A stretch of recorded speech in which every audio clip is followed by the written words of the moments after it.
नमस्कार विद्यार्थी मित्रांनो, ज्ञानदीप अकॅडमीच्या ऑनलाईन प्लॅटफॉर्मवरती आपल्या सगळ्यांचं स्वागत आहे. आज आपण अशा एका विषयावरती चर्चा करणार आहोत जो विषय बरीच वर्ष झालं भारतामध्ये प्रलंबित आहे, परंतु ज्याच्यावरती नुकतीच काही ॲक्शन काही कार्यवाही करण्यात आलेली आहे. तर तो मुद्दा आहे वुमन्स रिझर्वेशन बिलचा महिला आरक्षण विधेयक, जे सुरुवातीला लोकसभेमध्ये मांडण्यात आलं, तिथं पारित झालं. लोकसभेनंतर ते राज्यसभेमध्ये पाठवण्यात आलं, तिथं देखील ते पारित झालं आणि त्याच्यानंतर नुकतीच त्याच्यावरती आता राष्ट्रपतींची स्वाक्षरी देखील झालेली आहे. त्यामुळे राष्ट्रपतींकडून त्याला संमती मिळाली आहे असं आपण म्हणू शकतो. हा मुद्दा नेमका काय आहे, तो एवढी वर्ष प्रलंबित का होता, याची पार्श्वभूमी काय आहे आणि या विधेयक जे मांडण्यात आलेले या विधेयकाची वैशिष्ट्ये काय आहेत, फीचर्स काय आहेत, त्या सगळ्या गोष्टी आपण आजच्या या व्हिडिओमध्ये डिस्कस करणार आहोत. हा सगळा मुद्दा आपल्याला व्यवस्थितरित्या समजून घेता येईल या अनुषंगाने आपण सगळे मुद्दे कव्हर करून घेणार आहोत. तर सुरुवातीला जशी आपण चर्चा केली, 128वं घटना दुरुस्ती विधेयक म्हणून हे लोकसभेमध्ये मांडण्यात आलं होतं. त्यानंतर ते राज्यसभेत पाठवण्यात आलं, तिथून ते राष्ट्रपतींची स्वाक्षरी झाल्यानंतर ते आता 106वी घटना दुरुस्ती कायदा म्हणून ओळखलं जाणार आहे. आता तुम्हाला प्रश्न पडेल की विधेयक तर 128वं म्हणून मांडण्यात आलं होतं, कायदा 106वा कसं काय? कारण याच्या अगोदर काही घटना दुरुस्ती विधेयक जे मांडण्यात आले होते त्याला संमती न मिळाल्यामुळं ते पेंडिंग आहेत, परंतु त्याच्या अगोदर या महिला आरक्षण विधेयकाला संमती देण्यात आल्यामुळं 106वा घटना दुरुस्ती कायदा म्हणून हा कायदा जो आहे तो ओळखला जाणार आहे. या विधेयकाचा, या महिला आरक्षण विधेयकाचा नेमका उद्देश काय आहे, काय उद्देश ठेवून हे विधेयक मांडण्यात आलं होतं? लोकसभा आणि राज्य विधानसभा ज्या आहेत त्या या दोन्हीमध्ये जेवढ्या काही जागा असतील लोकसभेमध्ये आणि राज्यांच्या विधानसभेत, त्या एकूण जागांपैकी 1/3 एवढ्या जागा महिलांसाठी राखीव ठेवण्यात येतील. 1/3 एवढ्या सीट्स ज्या आहेत ते फक्त स्पेसिफिकली महिलांसाठी रिझर्व्ह ठेवण्यात येतील, राखीव ठेवण्यात येतील. हा उद्देश ठेवून हे विधेयक लोकसभेमध्ये मांडण्यात आलं होतं आणि त्याचं आता कायद्यामध्ये देखील रूपांतर झालेलं आहे. हा मुद्दा जो आहे तो आपल्यासाठी महत्वाचा आहे. हे विधेयक जे आहे ते फक्त लोकसभा आणि राज्यांच्या विधानसभा याच्यामध्येच महिलांसाठी जागा राखीव ठेवतं, इतर कोणत्याही ठिकाणी नाही, ना राज्यसभेमध्ये ना स्थानिक स्वराज्य संस्थांमध्ये. स्थानिक स्वराज्य संस्थांचा मुद्दा जो आहे तो आपण पुढे कव्हर करणार आहोत. नेमकी त्याच्या बाबतीतली तरतूद आपल्याकडे काय आहे ती देखील आपण जाणून घेणार आहोत. या विधेयकाची प्रमुख वैशिष्ट्ये काय आहेत? काही कलम इथं नमूद करण्यात आलेले आहेत, ज्या कलमांनुसार काही नवीन तरतुदी समाविष्ट करण्यात आलेल्या आहेत. आता कनिष्ठ सभागृह म्हणजे काय, तर आपली लोकसभा, या कनिष्ठ सभागृहामध्ये महिलांसाठी आरक्षण जे दिलं जाणार आहे त्याच्यासाठी एक नवीन कलम समाविष्ट करण्यात आलेला आहे. ते काय आहे? कलम 330A. त्यासोबतच राज्यांच्या विधानसभामध्ये जे महिलांसाठी आरक्षण दिलं जाणार आहे त्यांच्यासाठी एक वेगळं कलम समाविष्ट करण्यात आलेलं आहे, ते कलम 332A. आणि दिल्लीचे जे सदन आहे त्या दिल्ली सदनामध्ये देखील महिलांसाठी काही आरक्षित जागा ठेवण्यात येणार आहेत, त्याच्यासाठी नमूद करण्यात आलेलं, समाविष्ट करण्यात आलेलं एक नवीन कलम आहे, ते कलम 239A सब क्लॉज 2B. ही कलम महत्वाची आहेत. या कलमांनुसार या सगळ्या तरतुदी केल्या जाणार आहेत. त्या स्पेसिफिक ठिकाणी, त्या स्पेसिफिक सदनामध्ये या कलमांनुसार या महिला आरक्षणाशी संबंधित तरतूद समाविष्ट करण्यात आलेली आहे. त्यानंतर याची आणखी काय वैशिष्ट्य आहेत? या आरक्षणाची सुरुवात कधीपासून केली जाईल, कमेन्समेंट ऑफ द रिझर्वेशन कधीपासून नेमकी होणार आहे, त्या संदर्भातली तरतूद या कलम 334A मध्ये नमूद करण्यात आलेली आहे. त्याच्यानुसार असं सांगण्यात आलंय, अशी तरतूद करण्यात आली आहे की हे विधेयक प्रकाशित झाल्यानंतर, झालेल्या जनगणनेनंतर आरक्षण लागू होईल. हे विधेयक प्रकाशित झाल्यानंतर जी जनगणना होणार आहे त्या जनगणनेनंतर हे आरक्षण लागू होणार आहे, हे क्लिअरली याच्यामध्ये नमूद करण्यात आलेलं आहे. त्याच्यानंतर आणखी एक गोष्ट त्याच्यामध्ये ऍड करण्यात आलेली आहे, ती आहे जनगणनेच्या आधारे महिलांसाठी ज्या राखीव जागा असतील त्यांच्यासाठी सीमांकन करण्यात येईल. म्हणजे काय? डिलिमिटेशन करण्यात येईल. मतदारसंघाची पुनर्रचना जी आहे ती हाती घेण्यात येईल. त्यानंतरच हे सगळं महिला आरक्षण विधेयक जे आहे त्याच्या तरतुदी लागू होणार आहे, त्याची अंमलबजावणी सुरू होणार आहे. तो आपल्यासाठी महत्वाचा मुद्दा आहे. हे जे विधेयक असणार आहे, या विधेयकातल्या ज्या तरतुदी असणार आहेत त्या किती कालावधीसाठी, किती वर्षापर्यंत लागू असणार आहेत, तो मुद्दा देखील याच कलमामध्ये नमूद करण्यात आलेला आहे. या कलमाच्या तरतुदीनुसार या आरक्षणाचा कालावधी सुरुवातीला 15 वर्ष एवढा सांगण्यात आलेला आहे. त्याच्यानंतर ज्या संसदेच्या कोणत्याही कायद्यानुसार, पार्लमेंटच्या ऍक्टनुसार ते पुढे एक्सटेंड केलं जाऊ शकतं, परंतु सध्याचा जो कालावधी आहे सुरुवातीचा तो 15 वर्ष एवढा नमूद करण्यात आलेला आहे. तो भाग देखील आपल्यासाठी इम्पॉर्टंट आहे. हा मुद्दा इम्पॉर्टंट आहे. डिलिमिटेशन जे आहे, सीमांकन जे केलं जात असतं, मतदारसंघाची पुनर्रचना जी केली जात असते ती काही वर्ष झालं आपल्याकडे थांबवण्यात आलेली आहे. लोकसंख्या नियंत्रण जे त्याचे जे मेजर्स आहेत, लोकसंख्या नियंत्रण करण्यासाठी ज्या काही ऍक्टिव्हिटीज केल्या जातात, ज्या काही प्रोव्हिजन्स केल्या जातात, त्याला प्रमोट करण्यासाठी, त्याला प्रोत्साहन देण्यासाठी म्हणून आपल्याकडं डिलिमिटेशनची जी प्रोसेस आहे, मतदारसंघाची जी पुनर्रचना आहे, ती स्थगित करण्यात आलेली आहे 2026 पर्यंत. त्यामुळे पुढचं जे डिलिमिटेशन असणार आहे, पुढची जी मतदारसंघाची पुनर्रचना केली जाणार आहे, ती 2026 मध्ये केली जाणार आहे. आणि आपल्याला माहिती 2021 ची जनगणना होणं अपेक्षित होतं, ती पूर्ण अजून प्रक्रिया झालेली नाहीये. ती प्रक्रिया पुढच्या 1-2 वर्षामध्ये पूर्ण होण्याची शक्यता वर्तवली जात आहे. 2024-2025 मध्ये 2021 ची जी जनगणना आहे त्याचे आकडे समोर येतील. ती जनगणना झाल्यानंतर 2026 मध्ये सीमांकन केलं जाईल, डिलिमिटेशन केलं जाईल. त्यानंतरच हे महिला आरक्षण विधेयक जे आहे ते लागू होणार आहे.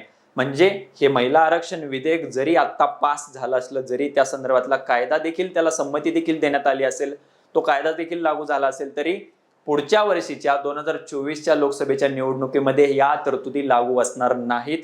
2024-25 मध्ये 2021 ची जनगणना पूर्ण झाल्यानंतर 2026चं सीमांकन डिलिमिटेशन झाल्यानंतर या विधेयकातल्या सगळ्या तरतुदी लागू असणार आहेत. त्यामुळे त्यासाठी 2029च्या निवडणुका देखील उजाडू शकतात किंवा तो मुद्दा 2034 पर्यंत देखील पुढे जाऊ शकतो. त्याच्याबद्दल आता कोणतीही शाश्वती सांगण्यात आलेली नाही. तो मुद्दा देखील आपल्यासाठी तेवढाच इम्पॉर्टंट आहे. याची पार्श्वभूमी नेमकी काय राहिलेली आहे, सध्या आपण बघतो बऱ्याच राजकीय नेत्यांमध्ये सगळी चढाओढ सुरू झालेली आहे की याचं श्रेय कुणी घ्यायचं. तर याचे श्रेय जातं भारतीय राष्ट्रीय चळवळीला. इंडियन फ्रीडम स्ट्रगलच्या दरम्यान 2 महिला नेत्या अशा होत्या ज्यांची नावं आहेत बेगम शहानवाज आणि सरोजिनी नायडू. या 2 महिला नेत्यांनी सर्वात अगोदर 1931 मध्ये ब्रिटिश प्राईम मिनिस्टरकडे हा मुद्दा नमूद केला होता, हा मुद्दा मांडला होता. त्यामुळे या सगळ्या मुद्द्याचं श्रेय, याची पार्श्वभूमी कधी जाते, कोणत्या कालावधी दरम्यान आपल्याला बघायला मिळते, तर ती 1931 मध्ये. ही 2 नावं आपल्यासाठी इम्पॉर्टंट आहेत. या 2 महिला नेत्यांनी यासाठी त्यावेळी पुढाकार घेतला होता. महिलांचं जे राजकीय क्षेत्रातलं सगळं प्रमाण आहे त्याला अनुसरून त्यांनी ब्रिटिश प्राईम मिनिस्टर समोर सर्वात पहिल्यांदा हा मुद्दा नमूद केलेला होता. ती पार्श्वभूमी आपल्यासाठी इम्पॉर्टंट आहे. त्यानंतर काय झालं होतं, आपल्याकडे एक national perspective plan for woman 1988 मध्ये सादर करण्यात आलं होतं. महिलांसाठीचं एक धोरण, एक पॉलिसी जाहीर करण्यात आली होती. त्यामध्ये सांगण्यात आलं होतं की पंचायत स्तरापासून ते संसदेपर्यंत महिलांना आरक्षण देण्यात यावं, महिलांसाठी जागा राखीव ठेवण्यात याव्या, अशी शिफारस या national perspective plan for woman 1988 मध्ये करण्यात आली होती. ही पार्श्वभूमी पण आपल्यासाठी इम्पॉर्टंट आहे. याला कारण काय आहे, या शिफारसींमुळं 73वी आणि 74वी जी घटना दुरुस्ती करण्यात आली, जी आपल्या पंचायत राज व्यवस्थेशी संबंधित आहे, स्थानिक स्वराज्य संस्थांशी संबंधित आहे, त्या अनुषंगाने या शिफारसी सगळ्या महत्वाच्या ठरल्या. त्याला रिझन काय आहे, या 73व्या आणि 74व्या घटना दुरुस्तीनुसार स्थानिक स्वराज्य संस्था जी आपल्याकडे व्यवस्था सगळी स्थापन करण्यात आलेली आहे, त्याच्यामध्ये ऑलरेडी महिलांसाठी आरक्षण देण्यात आलेलं आहे. ह्या ज्या विधेयकाबद्दल आपण चर्चा करत आहोत, त्या विधेयकामध्ये डायरेक्टली पहिलाच मुद्दा नमूद करण्यात आलेला आहे. त्याचा उद्देश काय आहे, लोकसभा आणि राज्यांच्या विधानसभा यामध्ये ज्या काही एकूण जागा आहेत त्यापैकी 1/3 जागा ज्या आहेत त्या महिलांसाठी राखीव ठेवण्यात येतील, आरक्षित ठेवण्यात येतील. फक्त लोकसभा आणि राज्यांच्या विधानसभा, स्थानिक स्वराज्य संस्थांचा तिथं कुठेही उल्लेख करण्यात आलेला नाही. ते रिझन इथं आहे कारण 73वी आणि 74वी घटना दुरुस्तीनुसार या अगोदरच स्थानिक स्वराज्य संस्थांमध्ये सगळ्या आपल्याकडे जी पंचायत राज सिस्टीम आहे त्याच्यामध्ये ऑलरेडी महिलांसाठी आरक्षण देण्यात आलेलं आहे. त्याला एक बॅकग्राऊंड म्हणून हा national perspective plan for woman जो आहे 1988चा, त्याला एक मोठी पार्श्वभूमी दिली होती, प्रोव्हाइड केली होती. त्यांनी एक शिफारस केली होती. त्याच्यानुसार पंचायत लेवलवरती, पंचायत सिस्टीम मध्ये, आपल्या सगळ्या पंचायत राज व्यवस्थेमध्ये महिलांना ऑलरेडी आरक्षण देण्यात आलेलं आहे.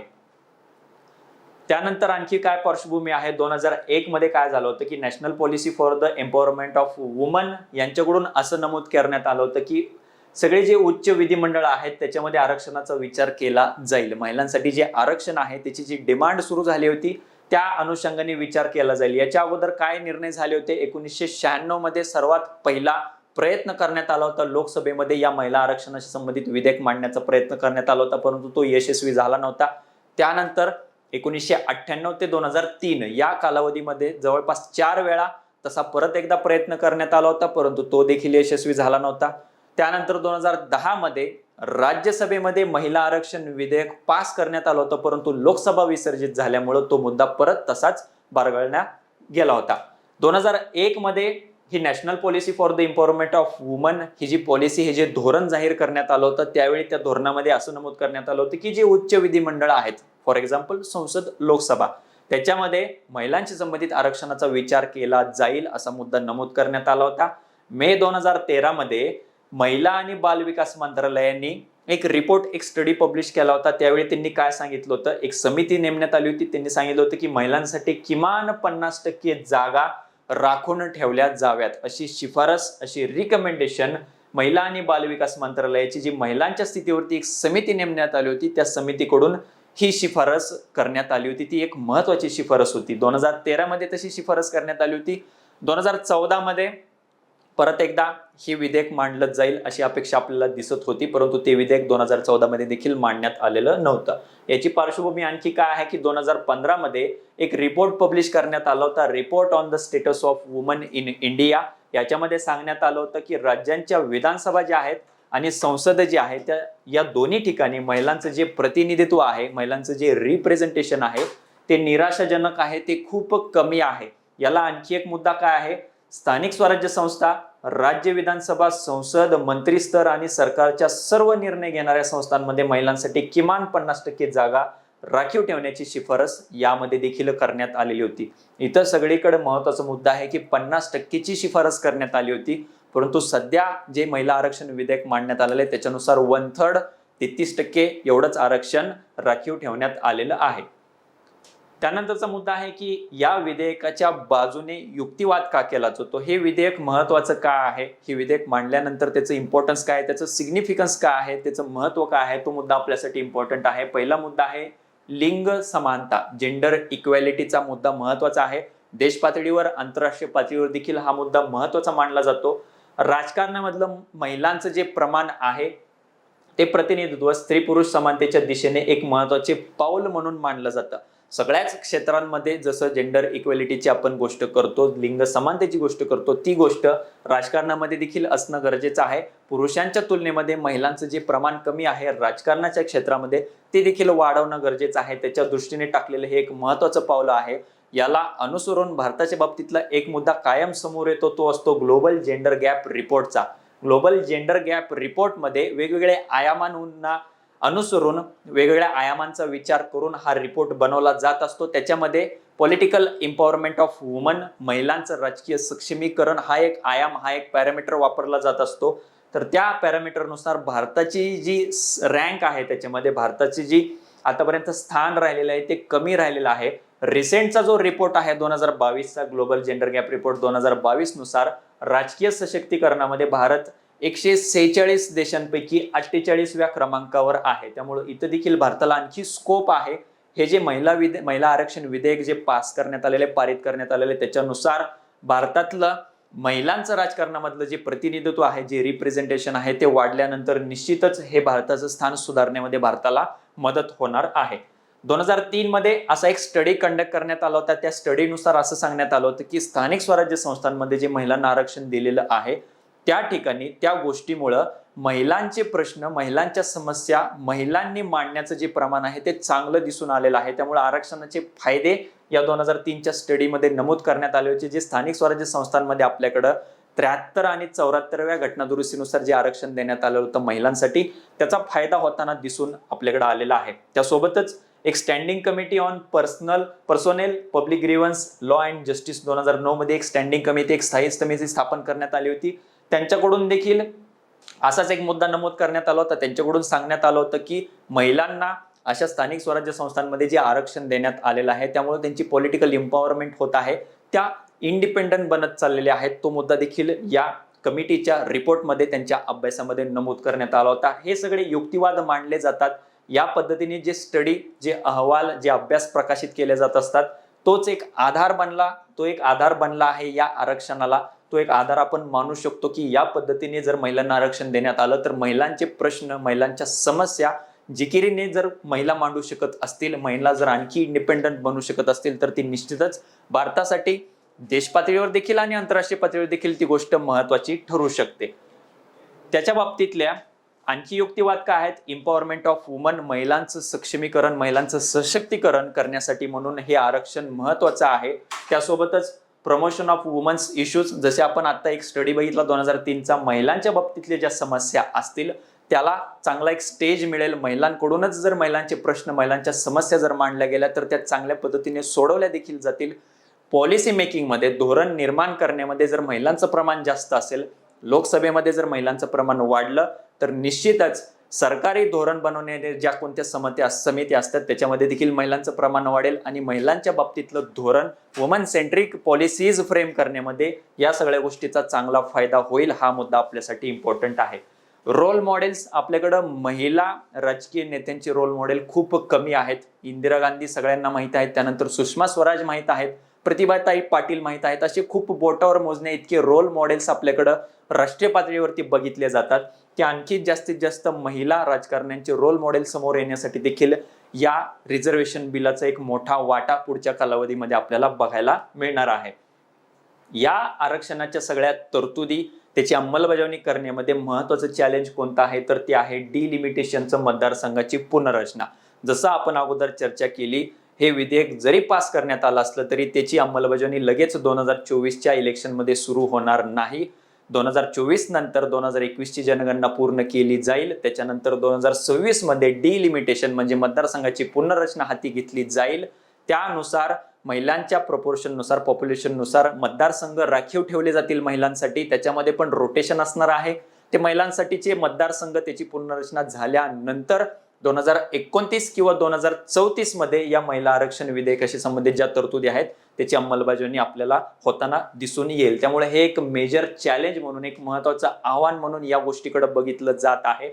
दुसरं एक आव्हान याच्या बाबतीतलं आहे ते आहे या आरक्षणाचा जो कोटा आहे 33%चा, त्याच्यामध्ये SC आणि STशी या कम्युनिटीशी रिलेटेड असलेल्या महिलांना त्याच्यामध्ये एक कोटा देण्यात आलेला आहे. कोटा अंडर कोटा तो देण्यात आलेला आहे, परंतु याच्यामध्ये ओबीसी महिलांसाठी कोटा अंडर कोटा देण्यात आलेला नाहीये. तो एक मुद्दा राजकीय सगळ्या क्षेत्रामध्ये हायलाइट केला जात आहे, अधोरेखित केला जात आहे. त्याला दुसरी एक पार्श्वभूमी आहे. बिहारमध्ये नुकताच जो जातनिहाय जनगणनेचा एक प्रयोग करण्यात आलेला आहे, जे कास्ट बेस्ड एक सेन्सस कंडक्ट करण्यात आलेला आहे, त्याच्यामध्ये ओबीसीचं प्रमाण जास्त आढळून आलेलं आहे बिहार या राज्यामध्ये. तसंच इतर ठिकाणी देखील चित्र बघायला मिळू शकतं अशी एक शक्यता वर्तवली जात आहे. त्या अनुषंगाने या कोट्यामध्ये, या 33%च्या कोट्यामध्ये ओबीसी फिमेलसाठी देखील एक सब कोटा त्यामध्ये देणं गरजेचं होतं. ती एक समस्या, ती एक आव्हान म्हणून या आरक्षणाच्या विधेयकाच्या बाबतीमध्ये बोललं जात आहे. तर आजच्या व्हिडिओमध्ये आपण इथेच थांबतोय. भेटूयात नंतरच्या अशाच इन्फॉर्मेटिव्ह व्हिडिओ सोबत पुढच्या व्हिडिओमध्ये. धन्यवाद.